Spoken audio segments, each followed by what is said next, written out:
Hola niños, bienvenidos a la asignatura de lenguaje.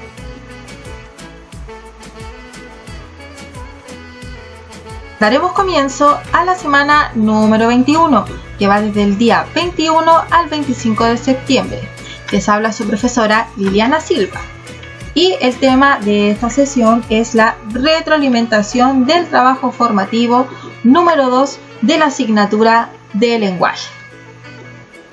Antes de comenzar, lo principal es felicitaciones a todos los niños que participaron y rindieron el trabajo formativo número 2. Ya siempre recordarles que ustedes pueden dar mucho más y que aquel niño que por algún motivo personal no lo pudo rendir, quede la invitación hecha para que cuando ocurra el trabajo formativo número 3 lo pueda hacer con todo el ánimo como lo hicieron sus compañeros. ¿Ya? Así que para los niños que rindieron este trabajo, les damos un gran aplauso y también un aplauso de motivación para aquellos que no lo rindieron y lo puedan hacer en un futuro.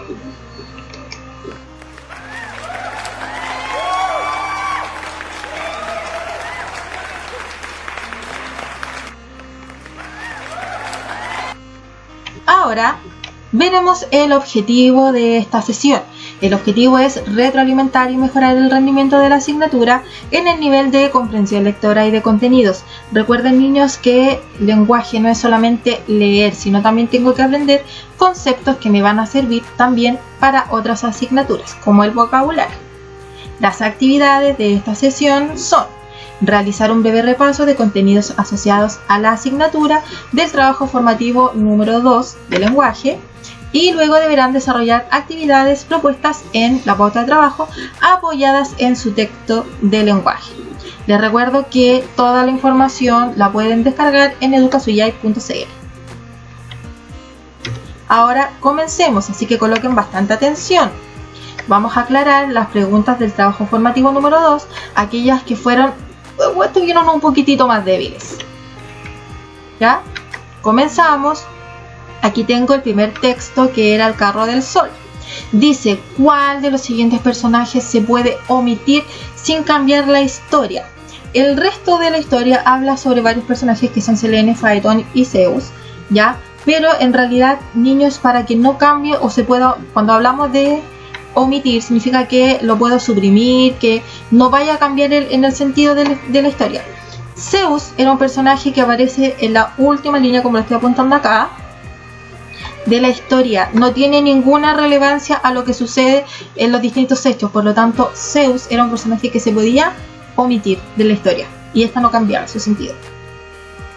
¿Ya? También tenemos la pregunta número 11, que dice: gran cantidad de pueblos alrededor del mundo tienen relatos o epopeyas y mitos, los cuales cuentan hazañas de sus héroes. En ellos también intervienen personajes como, ustedes dirán, tía, pero es que ahí aparecen varios que sí pertenecen en este caso a la epopeya, pero ni las epopeyas en general hablan de dioses y semidioses.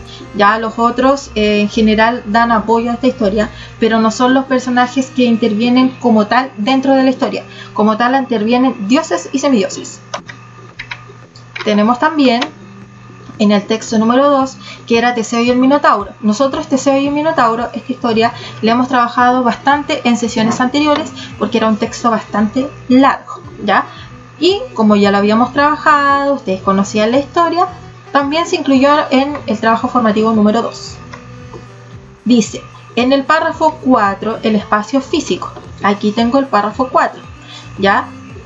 Recuerden que es muy importante dentro de las estrategias de comprensión lectora identificar cuántos párrafos tiene un texto, porque las preguntas pueden ir dirigidas a ciertos párrafos.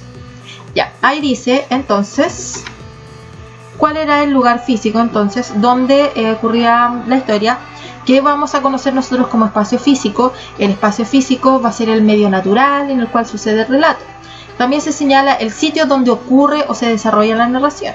En este párrafo, el lugar que se habla es Creta. Por lo tanto, la alternativa correcta sería la letra C. Siguiente. Durante el mismo texto número 2. Pregunta número 13. El propósito del párrafo 2 es. Ahí tengo el párrafo 2 y vamos a entender por propósito como la intención, la finalidad o el objetivo.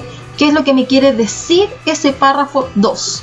¿Ya? Y dice, entre sus condiciones estableció que durante 9 años los atenienses debían enviar a la isla de Creta a 7 robustos jóvenes y 7 doncellas, quienes serían las víctimas que se ofrecerían para ser devorados por el Minotauro. ¿Ya? Y ahí la alternativa correcta, niños, sería, ¿cuál es el propósito? Es que se ofrecían víctimas para ser devoradas, en este caso, por el Minotauro. Y ahí está la clave textual, debían enviar. ¿Ya? Ahora vamos a trabajar en nuestra pauta de trabajo. Para ello, recuerden siempre descargar la información en educacionyai.cl. Las páginas que trabajaremos de nuestro libro son 29 a 30. Comencemos.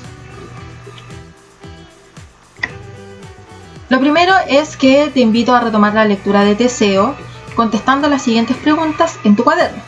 Nombra 3 personajes que presten ayuda o beneficien a Teseo a lo largo de su camino para convertirse en un héroe.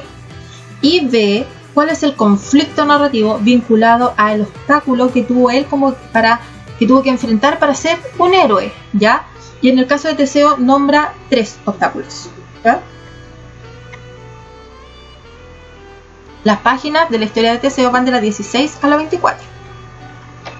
Recordemos que todas esas páginas nosotros ya las leímos. Pregunta número 2. Van a revisar este video que aparece en la pauta. Yo les dejé el link en la pauta. Esta es la imagen que aparece en YouTube, ya, para que lo puedan ver, y habla sobre cómo reconocer el concepto del viaje del héroe, ya, en una literatura de ficción. Ya estamos hablando de ficción, son hechos que no corresponden a la vida cotidiana, es algo extraordinario, ¿ya? Después, una vez visto ese video, van a tener que relacionar los eventos de ese video con la vida de Teseo, con las etapas que debe demostrar un héroe. Lo van a pensar primero. En la 4 dice, si no tienen internet, se van a tener que fijar en este dibujo, ¿ya? Para aquel que tiene internet, ve el video, y para aquel que no tiene internet o tiene dificultades con el acceso, puede ver esta imagen que también aparece en la pauta de trabajo, y deben de leer el diálogo entre Moyers y Campbell en las páginas 29 y 30 de su texto de estudio, ¿ya? Por eso aparecen las páginas 29 y 30, que los van a ayudar a entender mejor ese esquema que aparece ahí. Para finalizar, van a identificar 2 personajes en el camino de Teseo, quien cumplan algunas de las funciones que Vogler señala para convertirse en un héroe y fundamenta el porqué de tu elección. Ya recuerden que Vogler aparece también en este esquema, ya se basa como en lo mismo. Y después escriben la respuesta en su cuaderno. Les recuerdo leer todas las instrucciones de su pauta, copia en tu cuaderno la información solicitada, cuida tu letra y ortografía. Si tienes dudas, escríbeme mi correo o comunícate por WhatsApp. Y para finalizar, envía todas tus tareas, ¿ya? Niños, es muy importante que cuando ustedes tengan dudas se comuniquen o nos envíen alguna información. Desde ya les mando un abrazo gigante, espero hayan tenido un excelente 18 de septiembre junto a su familia y nos vemos pronto en una sesión pedagógica. Besos y abrazos a todos.